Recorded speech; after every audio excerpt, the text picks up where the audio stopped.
Voilà 8 jours que le conflit dure à la CEMOP à Globus et la journée d'hier montre à quel point les tensions continuent d'être vives entre la direction et les salariés. Les négociations semblent toujours être au point mort. À la base, on le rappelle, les raisons de la colère portaient majoritairement sur l'état des bus, mais depuis les revendications ont évolué. Vers où va la CEMOP et qu'attendre des jours à venir? Pour en parler, Carla Balthus est notre invitée ce matin. Bonjour. Oui, bonjour à toute la Guyane. Et merci d'avoir accepté notre invitation, Carla Balthus. Vous êtes la directrice générale de la CEMOP à Globus. Déjà un point sur la situation de ce mercredi matin. On va revenir évidemment sur ce qui s'est passé hier et plus globalement sur les raisons qui expliquent le blocage actuel. Mais d'abord, la situation aujourd'hui, ce matin, Carla Balthus, c'est quoi? Aucun bus, pas de circulation? Non, ce matin, aucun bus n'est sorti, comme depuis le 9 janvier après-midi où on partait d'un débrayage de moins d'une heure. Donc, effectivement, comme on l'a annoncé les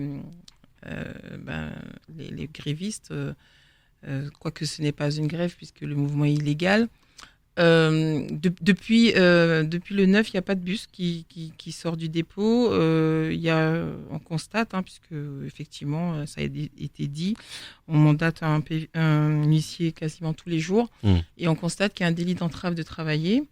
Donc, il y a beaucoup de pression. Moi, je peux vous dire que j'ai retenu surtout, parce que j'ai embauché beaucoup de femmes conductrices. J'ai recueilli beaucoup de témoignages de femmes conductrices en larmes, en pleurs. J'ai d'ailleurs mis en place une cellule psychologique pour leur prise en charge, qui me disent: Madame, on a trop de pression. Moi, j'ai envie de travailler, mais on me met de la pression. On m'appelle à 1h du matin, on me dit ce qu'il faut faire, on me dit de ne pas venir me présenter pour conduire le bus, et je ne sais pas quoi faire. Donc, il y a beaucoup d'arrêts maladie, parce que il y en a qui n'arrivent pas à tenir la pression. Ce n'est pas la pression de la direction, je parle bien de la pression du côté de ceux qui font ce mouvement illégal. Et je trouve ça bien dommage, parce que ils disent qu'ils sont calmes, mais en attendant, ce qu'ils font n'est pas normal. Donc moi, ça fait 2 fois que je me rends à une réunion à laquelle je suis invitée. Parce qu'il faut aussi que tout le monde sache que je n'ai pas reçu de cahier de revendication en tant que moi étant l'employeur. En tant que, s'il devait y avoir un protocole, je dois le signer. Donc j'espère que cet après-midi, ça va être la bonne. Le président fait tous les efforts avec moi pour qu'on puisse sortir de là. Donc j'avais bien expliqué dès le départ qu'il y a un préalable, quand bien même le mouvement est illégal, et s'il faut négocier un certain nombre de choses, il faut un préalable qui est le service minimum, c'est-à-dire mettre les bus. Donc ça tombe bien, parce que depuis, ils ont défini le service minimum, ils l'ont défini à 11 bus, qui est la moitié des services. Et aussi, je tenais à dire que depuis un bon moment, on a fait beaucoup d'efforts et ça commence à payer, les résultats commencent à payer. On a eu nos 9 bus, puisque au départ, vous avez parlé des conditions de travail. 9 bus qu'ils refusent, que beaucoup refusent de conduire. Et c'est bien dommage, même des bus neufs. On a 5 bus supplémentaires qui sont arrivés mardi. Avec la grève, j'ai même pas eu le temps d'aller les dédouaner pour les mettre sur le réseau. Donc ça fait 9 bus supplémentaires qui vraiment apportent un bol d'air, un souffle, et qui vont enfin nous permettre d'arriver à 100% de notre exploitation. Et au moment où on y arrive, on nous bloque au moment où on y arrive. Je me permets de vous couper pour expliquer finalement et résumer en fait les raisons qui sont à l'origine du blocage actuel, parce que on voit bien finalement, quand on parle aux deux parties, que tout le monde dit vouloir finalement faire en sorte que les négociations commencent, et elles ne commencent toujours pas. Pour résumer, est-ce qu'on peut dire que d'un côté les syndicats demandent à ce que les négociations commencent avant toute reprise et mise en place d'un service minimum, alors que vous demandez l'inverse? Est-ce qu'on peut résumer déjà les choses comme ça? C'est un préalable. C'est un préalable. Et puis surtout, si on est gréviste, on ne travaille pas. Et ceux qui ne sont pas grévistes, on les laisse travailler. C'est quand même la base. On ne peut pas mettre cette pression qu'on met, déjà qu'on bloque le réseau. Ils savent pertinemment que ceux qui voudront rouler, il y a peut-être la moitié. Il faut laisser la moitié de vos collègues rouler, et vous ne roulez pas. Donc, vous avez quand même un moyen, entre guillemets, de pression suffisant pour venir à la table de négociation. S'il n'y a que la moitié des conducteurs, on n'est pas bon. Donc, moi, je ne vois pas pourquoi ils font le forcing en disant non, c'est pas un préalable. Et ça doit être un préalable. On est sur un service public. Déjà, vous n'avez pas fait les choses en bonne et due forme. On vous dit quand même, malgré ça, on vous écoute. On vous invite, ça fait 2 fois. Vous ne venez pas. Moi, franchement, cet après-midi, il faut qu'ils viennent. Il faut qu'on échange. Le réseau est bloqué. Je viens quand même. Donc, mais autour de la table de négociation, ça sera un préalable, ça j'en suis certaine. Sur la réunion notamment d'hier, je le rappelle, la CACL a réagi par voie de communiqué en disant voilà que les délégués syndicaux et les membres du CSE ne s'étaient pas présentés à la réunion qui était organisée. Les salariés expliquent qu'ils veulent un cadre de travail sur leur cahier de revendications et pas une simple reprise du dialogue social. Sur ce point-là, vous répondez quoi ?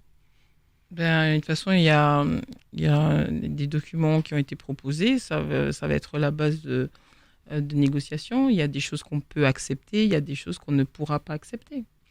Alors hier, Carla Balthus, les syndicats avaient donné rendez-vous à la presse. Nos auditeurs l'ont très certainement suivi en direct. Donc sur la page Facebook. C'est important parce que de Radio Bailly. J'ai reçu un courrier, on disait que c'est moi qui avais appelé les médias et merci de confirmer que c'est bien les syndicats qui ont appelé les médias. Merci. Donc voilà, rendez-vous devant les hangars de la CEMOP route de la Madeleine. Il voulait montrer que la sortie des bus n'était pas empêchée. Le secrétaire général de l'UTG, Yannick Xavier, était présent. On l'écoute, puis on revient. J'aimerais avoir votre réaction là-dessus. Mais mettez votre casque pour l'écouter. Il n'y a pas de licence à jour de transport dans cette entreprise-là depuis novembre 2022. Depuis novembre 2022. Elle roule sans licence de transport. Donc, messieurs, on doit arrêter. On doit arrêter cette pète couillon à présent. Depuis novembre 2022. Et les élus sont au courant. L'État au courant. On doit arrêter. Pour macaque, mettez la vie en danger. Donc là, ceux qui vont aller rouler, je le dis haut et fort, sans licence de transport, c'est votre responsabilité personnelle qui est engagée. Tous ceux qui cautionnent ça, c'est votre responsabilité personnelle qui est engagée.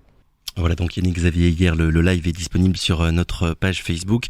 Carla Balthus, est-ce que la CEMOP a ou n'a pas du coup une licence de transport ? C'est quoi cette histoire ? Mais vous voyez, les discours changent à chaque fois. Si vous regardez dès le début du conflit, c'était la CEMOP n'a jamais, souvenez, comme moi, n'a jamais été inscrite. Aujourd'hui, on donne une date où on a quand même été inscrit. Donc moi, ce que je voudrais faire et dire, c'est de rassurer la population, de rassurer les salariés que la CEMOP à Goublus remplit les 4 conditions sine qua non qui permettent justement son inscription. Donc nous sommes bien inscrits au registre des transports, ça je mets ma main à couper dessus. Ensuite, comme je l'ai dit, on a fait un certain nombre de régularisations parce que il y avait pas mal de choses, notamment concernant les cartes grises, il y avait pas mal de documents qui avaient été demandés. Donc la régularisation, le renouvellement des licences, il est bien en cours, il n'y a rien qui est bloquant. Si on ne pouvait pas rouler, l'État est au courant, tout le monde est au courant et je peux vous assurer qu'on aurait été immobilisé. Donc aujourd'hui, on a le droit d'exploiter les bus, on a le droit de rouler, il n'y a rien qui est bloquant, il y a des informations qui sont demandées et je sais qu'on est bien inscrit et qu'on a le droit d'exploiter, on ne met la vie de personne en danger. Alors j'ai noté également ce que les salariés et les syndicats dénoncent depuis la semaine dernière, des conditions de travail intenables, des graves risques psychosociaux et des bus défaillants. Sur tous ces points-là, qu'est-ce que vous répondez ? Est-ce que oui ou non, à vos yeux, il y a un danger finalement pour les salariés qui travaillent à la CEMOP ? Visiblement, les salariés ont voulu nous faire comprendre, les salariés mobilisés dans ce mouvement illégal ont voulu nous faire comprendre que même les bus neufs étaient dangereux, hein.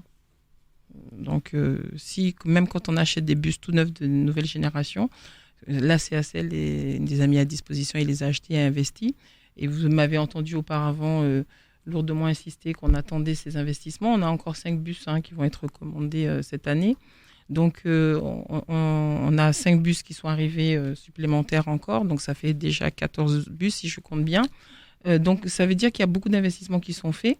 Il y a des options dans les bus. Le bouton d'appel qui permet de communiquer avec la régulation, c'est une option.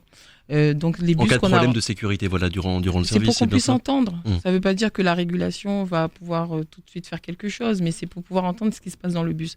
Et il faut aussi savoir qu'il y a la vidéosurveillance dans les bus et que quand on appuie le bouton d'appel, le bouton d'alerte, ça enclenche automatiquement dans ces nouveaux bus-là l'enregistrement. Donc ça permet d'avoir des preuves après par la suite s'il faut retrouver des gens, etc. Donc ça veut dire que, et comme on l'a dit, oui, on sait bien que ces boutons sont manquants, mais en même temps, les bus, ils sont sous garantie. Donc on ne peut pas mettre n'importe quoi puisque c'est une option. C'est un appareil qu'on va brancher sur le véhicule et on doit avoir l'autorisation de l'usine puisque les véhicules ont une super garantie. Ils sont capables depuis l'usine de savoir ce qu'on fait sur le bus, comment le chauffeur conduit, etc. Donc c'est juste pour dire qu'on ne peut pas faire n'importe quoi sur ces bus-là. Et, là, vous parlez des nouveaux ou bien de ceux qui sont... Les nouveaux. Oui. Et concernant les anciens, il y a des problèmes de clim. Ça, on le sait aussi. Moi, ce que je dis et je rappelle, c'est que j'ai une certaine tolérance. Il a fait très chaud. Juillet-août, il a fait très chaud. Donc moi, j'ai permis aux chauffeurs de rentrer les bus quand il faisait trop chaud parce que c'était intenable. Mais le matin, à 5 heures, on peut rouler. À 17 heures, on peut rouler. Donc au départ, il y en a qui jouaient le jeu. Et puis il y en a, tout d'un coup, au fur et à mesure, ben non, je ne prends pas le bus à 5 heures parce qu'il n'y a pas la clim. Ou bien je roule de midi à 17 heures. Après, je n'ai plus envie de rouler parce qu'il n'y a pas la clim. Comment il n'y a pas la clim puisque tu as pu tenir jusqu'à 17 heures où normalement tu es censé justement prendre le bus. Donc on a tellement d'aberrations. Et aussi ce que je veux dire, parce qu'on me reproche d'avoir mis des sanctions, c'est que avant de mettre ces sanctions-là, je fais des mises en garde. Avant d'aller à la sanction, je préviens, je rappelle, je fais toujours des courriers. Et après, on fait fi de tous ces courriers-là. Donc, oui, il y a eu des sanctions pour ça. Il y a des sujets, il y a des débats. Il y a un conducteur, il ne voulait pas avoir ce modèle de chaussures, mais il voulait un autre. On a des conducteurs, oui, je veux pas aller sur telle ligne, donc je vais voir le médecin qui va mettre que lui, il ne peut pas aller sur telle ligne. Toujours des bâtons dans les roues. Et moi, ce qui m'a beaucoup gêné, c'est pourquoi peut-être que j'ai été crescendo dans les sanctions, ce sont les retards. Les retards, parce que le matin, il faut qu'on emmène les gens à l'heure au travail. Il faut qu'on emmène les enfants à l'heure au travail. Donc les retards répétés, c'est pénalisant. Les absences. Vous imaginez des conducteurs qui ont 6, 7, 8, 9, 10 absences dans le mois. Comment on peut gérer un réseau avec autant d'absences ? Le samedi, c'est... quand on arrive à faire 100% des services, waouh, Dieu est grand. J'ai fini le dernier jour de l'année, j'avais 6 conducteurs sur 11. Les autres étaient en absence injustifiée. On a envie de passer un long week-end, le samedi, on s'en fiche. Et pourtant, sur le TCSP, on va être amené à rouler le dimanche. Donc imaginez des conducteurs qui ne veulent pas travailler le samedi, mais comment on va faire le dimanche ? Non, il faut que les gens comprennent, et je pense que c'est pour ça que j'ai été nommée directrice générale, que je me bats, et puis on a aussi voulu remettre en cause mes origines. Moi, je suis guyanaise, je le dis et je le répète, je suis née à Cayenne, j'ai fait toute ma scolarité à Kourou, d'accord ?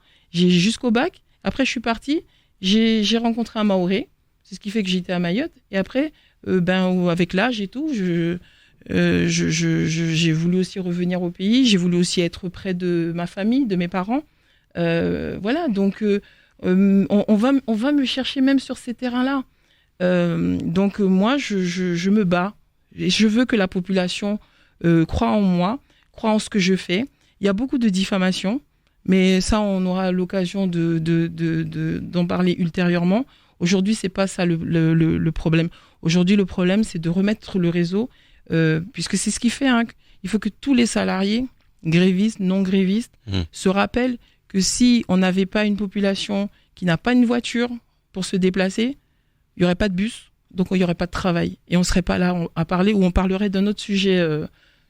Carla Beltu, c'est quoi la part là aujourd'hui, ce matin, entre d'un côté les salariés finalement qui ont cessé le travail et les autres, vous en parliez il y a quelques minutes finalement, qui veulent continuer de travailler, pour qu'on visualise à peu près quel est l'état des forces en présence en ce moment du côté de la CEMOP. Mais c'est un flou.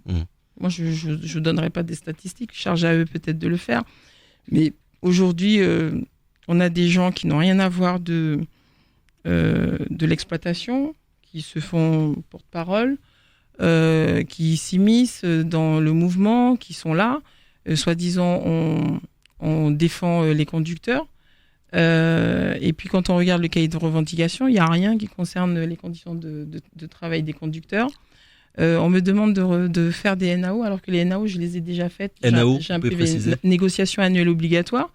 On avait une première réunion, on s'était mis d'accord avec les délégués syndicaux, des sujets dont on avait parlé. Ok, on a arrêté le calendrier ensemble. Ok. Et puis finalement, ils ne sont pas venus à la deuxième, ni à la troisième, quatrième réunion. Et puis, ils me disent, ben non, on va pas venir, mais on peut négocier par mail interposé. Mais j'ai jamais vu ça, moi. On va négocier par mail interposé. Pourquoi vous pouvez pas être en face de moi pour négocier? Je sais bien qu'il y a des gens derrière vous qui font tout, qui écrivent tout pour vous, mais quand même, il y a une limite. Ça se passe pas comme ça, des négociations annuelles obligatoires.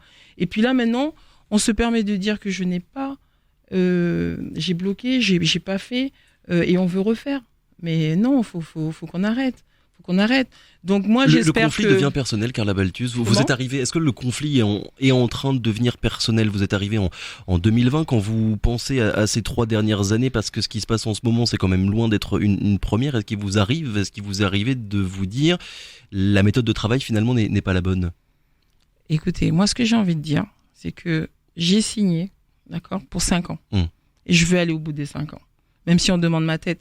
J'ai fait 120 entretiens avec chaque salarié quand je suis arrivée, avant que la CEMOP soit là. C'était tout le mois de juillet-août. Et j'ai expliqué à chacun des salariés que je suis directrice générale. Je suis associée, parce que je suis associée. C'est mon entreprise. Je ne suis pas la directrice que vous avez connue auparavant. Je n'ai pas le même statut. D'accord ? Donc, les salariés, c'est compliqué, c'est difficile, parce que déjà, il faut que pour certains qui étaient fonctionnaires, il faut qu'ils fassent le deuil. Il y en a qui n'ont pas fait, ça fait 3 ans, ils n'ont pas encore fait leur deuil. Leur deuil de la RCT, vous voulez dire ? Du public, du système public, avec peut-être les bons et les mauvais côtés. Donc, ils n'ont pas encore fait le deuil de toutes les habitudes. C'est 30 ans d'histoire. Aujourd'hui, c'est quoi ? Quand j'ai, par exemple, un problème de harcèlement, on me fait monter des dossiers, mais en veux-tu, en voilà, de harcèlement. C'est parce que je demande aux gens de travailler. Je leur demande pas grand-chose. Je demande de travailler ce pourquoi ils sont payés. Donc aujourd'hui, j'ai des difficultés parce que y a des habitudes. Les gens avaient l'habitude de rester à la maison, de pas être payés. Ils avaient l'habitude de toucher et les arrêts maladie et leur salaire. Enfin, il y avait plein de choses qui n'allaient pas. Donc moi aujourd'hui, mon travail, c'est de remettre un petit peu tout ça à plat. Donc je pense qu'on a réussi pas mal de choses. En qualité de management, comme je disais sur un autre média, j'ai quasiment 28 ans d'expérience dans le monde entrepreneurial. J'ai plus de 300 salariés sous ma responsabilité. Je n'ai pas à me justifier devant qui que ce soit qui n'a jamais géré une entreprise dans sa vie. Ça, je le dis clairement. Les diplômes, on peut en faire ce qu'on veut. Moi, je sais que j'ai les capacités. J'ai les capacités de manager une entreprise, j'ai les capacités de manager du personnel et j'ai les capacités de mettre en place une politique pour que ça fonctionne. Ça, personne ne mettra en doute, et en tout cas ne me fera douter une seconde de mes capacités. Maintenant, oui, c'est difficile pour ces salariés d'effacer 30 ans d'histoire, de façon de faire. Nos salariés, ils sont bien. Un chauffeur, il commence à 2150 €. Quand il a fallu négocier des primes, en veux-tu, en voilà, prime Macron, 3000 € par salarié, j'ai donné. Mais il faut travailler, faut permettre à l'entreprise de gagner de l'argent pour demander des participations, pour demander des meilleures conditions de salaire. Les bus, on a démontré qu'on fait des investissements. Donc, quel que soit ce qu'on fait, il y a un sabotage. Moi, je suis très claire, c'est un sabotage. Il y a des personnes qui sont là, et je l'ai dit hier sur vos médias, on me parle de repreneurs. On me dit qu'il y a des gens qui veulent absolument que vous partiez de là, parce qu'on s'est rendu compte que peut-être qu'à la CEMOP, finalement, financièrement, c'est peut-être intéressant. Il y a de quoi faire. Et on veut plus que... Vous voulez dire une fois que la délégation de service public, la DSP, arrivera à son terme en 2025 ? C'est pas à son terme, puisque c'est dès maintenant. Regardez bien le gain de revendication. Donc, on me dit qu'il y a des repreneurs. Moi, je vois des gens tous les jours arriver sur le site avec les grévistes. Là, pas plus tard que avant-hier, j'entends un certain monsieur, d'ailleurs, qui était venu chez vous. Les deux, d'ailleurs, étaient venus chez vous. J'avais fait une intervention là-dessus. Donc, on me dit qu'il y a des repreneurs. C'est pour ça qu'il faut que vous partiez, Madame Balthus. On veut plus de vous. Parce que ce sont ces gens-là qui vont gérer la CEMOP à votre place pendant les 22 mois qui restent. Donc, moi, j'essaie de comprendre. J'essaie de comprendre ce qu'il en est. Je ne me laisserai pas faire parce que, encore une fois, j'ai dit que je suis là pour 5 ans. Donc, j'ai envie quand même de finir. Et puis, il y a un beau projet qui est là, c'est le TCSP. Donc, voilà, ces méthodes d'intimidation, il faut qu'elles arrêtent. Et puis, les bâtons dans les roues, je peux vous dire que depuis le premier jour, j'en ai eu, mais dans tous les endroits, et même ceux que vous ne pouvez pas imaginer. Mais pourtant, je suis là, je tiens. Comment, je me permets de vous couper, Carla Balthus, comment est-ce que vous expliquez, c'est l'impression qu'on a de l'extérieur, qu'à chaque problème ou divergence sur l'organisation de vos activités, ça se traduit, je ne vais pas dire toujours, mais très souvent quand même, en conflit, en grève et en droit de retrait. Est-ce que vous entendez, voilà, encore une fois, que de l'extérieur, les usagers et le grand public a du mal finalement à comprendre vraiment ce qui se passe entre le discours d'un côté que vous pouvez avoir et le discours que les grévistes peuvent avoir de l'autre côté. Le décalage entre les deux, il est quand même hallucinant. Non, je pense pas qu'il y ait un décalage. Je pense que j'ai quand même un peu battu un record qui était de pas avoir de conflit de ce genre depuis 1 an et demi, depuis juin 2022. D'accord, donc il n'y a aucun mouvement en 2023. C'est quand même un exploit dans cette structure. Oui. Donc je pense que la population est parfaitement au courant depuis la RCT, la SMTC. Il y a toujours eu des conflits. Il y a tellement d'images, d'archives. Et on voit bien tous les gens qui avaient l'habitude de mener ces mouvements. Et on voit bien que ce sont toujours eux qui sont là, à toujours rester toute la journée, à faire du bourrage de crâne, même au nouveau. Donc oui, parce que c'est des méthodes à l'ancienne qu'on veut préserver. Et je pense que si on a choisi ce mode de gestion qui est la CEMOP, c'est pour que justement on puisse mettre en place des techniques de management qu'on attend dans le privé pour mettre les gens au pas et au travail. Information rapportée par nos confrères de Guyia Web il y a quelques mois. Est-ce que c'est vrai qu'une quinzaine de chauffeurs ont quitté la société depuis que la CEMOP a remplacé la RCT, Carla Balthus, des départs pour cause de mal-être? Alors, il y a, je pense qu'on veut essayer de faire de la CEMOP quelque chose d'extraordinaire. Dans toute société classique, il y a un certain turnover. Donc, si vous me dites 15, enfin, moi, je n'ai pas les chiffres, je ne pense pas que ça soit ça. 15 personnes, peut-être, ça fait 10% d'effectifs de la société. Il y a des gens qui partent parce qu'ils ont peut-être d'autres opportunités. Il y en a qui ont des obligations parce qu'il y a leur famille qui vivent en métropole, ils veulent absolument aller les rejoindre. Il y a des gens qui ont été licenciés. On parle de 36 licenciements, c'est totalement faux. Depuis le début de la CEMOP, il y a une trentaine de départs, soit par licenciement, soit par tout moyen légaux. Donc, non, le mal-être, je ne sais pas quel est le mal-être. On vous demande les chauffeurs, ils travaillent 5 jours par semaine. Ils ont un jour de repos, 2 jours de repos dans le dimanche. Un bon salaire. Correct, 2150 € brut quand on commence, au bout de 6 mois, 3% de prime d'ancienneté, etc., jusqu'à 27%. Donc, ils ne sont pas à plaindre. J'ai aussi des délégués syndicaux qui ont refusé de signer des protocoles pour avoir des primes pour les salariés. Donc, voilà, il y a tellement de contradictions, mais les départs, c'est comme dans toute entreprise. Une entreprise, c'est quelque chose qui est vivant. Il y a des entrées, des sorties.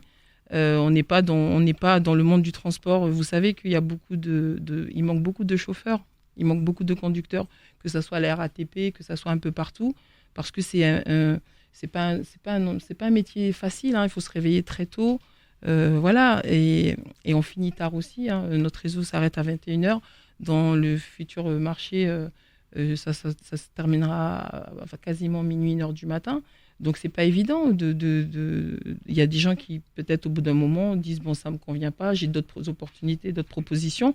Et après, je pense pas qu'on soit hors norme. On a eu un contrôle de la sécurité sociale il y a pas longtemps et ils ont bien vu qu'on n'était pas hors norme, bien au contraire. Merci beaucoup, Carla Balthus, d'avoir été avec nous ce matin. Je le rappelle donc, vous êtes la Excusez-moi, directrice. s'il vous plaît, je voudrais juste dire un petit mot hier, parce que j'avais fait une intervention sur un des représentants des mouvements qui n'avait pas de permis en 2019, donc du temps de la RCT. Et donc, je disais que, justement, moi, j'ai arrêté ça. Donc, j'ai arrêté ça au sein de la CEMOP. C'est peut-être un des griefs qu'il a contre moi, Mais je voulais dire que pendant des mois et des mois, avant la CMOP, il a roulé sans permis. Ouais. Je voulais que ça soit clair parce que les gens disent que j'ai pas fait ce qu'il faut ou peut-être que c'était pas très clair. Donc je préfère dire les choses. Voilà, et vous faites allusion à ce que vous aviez déclaré du coup hier en direct sur le Facebook Live de Radio Merci. Pays. Merci encore d'avoir été avec nous ce matin. À noter que Muriel Briquet, qui est chargée de mission d'exploitation à la CMOP, sera Non, l'invitée. excusez-moi, elle n'est pas chargée de mission à l'exploitation. Elle est chargée de mission tout court. Chargée de mission tout court à la CMOP, et elle sera donc l'invitée du grand forum demain au micro de Gilles Vernet. Merci encore, très bonne journée à vous.